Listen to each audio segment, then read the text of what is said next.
How are we doing, sir? Welcome to my presentation of the inequality of wealth in the Roaring Twenties. My project highlights how America rewards the wealthy despite their poor character, and these slides we'll see in a minute will show how the poor in America are not valued despite their hardworking efforts made to make America a thriving country like it is today.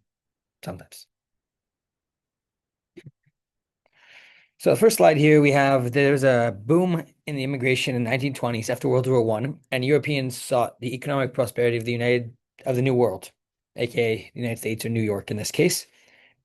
As industrialization grew in America, the need for immigrant labor was even more important, which we can see here immigrants getting off the boat, I would assume, from Europe coming into New York.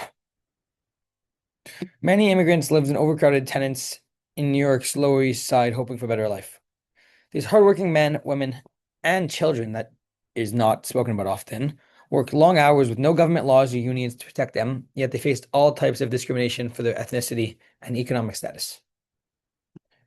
The Roaring Twenties often inspires images of prosperity, and this is partially true, not entirely. The creation of the assembly line, which is seen here with cars, allowed items such as cars to be mass produced at lower prices. Bootlegging, or the illegal sale of alcohol, also made many people wealthy. In Fitzgerald's novel, there is rumors that Gatsby himself used bootlegging to become wealthy. Jazz clubs are a typical image of this era, which is why many believe all Americans are rich and had leisure time and spending cash in the Roaring Twenties to go out have fun, which is not necessarily always the case. The final slide here we have Wilson. Wilson was a man of his was good moral character and hardworking. Fitzgerald painted him as a failure, mostly due to his lack of financial success. This leads the reader to question America's values, which seem to prioritize wealth over equality of character. And for example, we could see that Gatsby is a wealthy man and wealthier than Tom, but Gatsby is not seen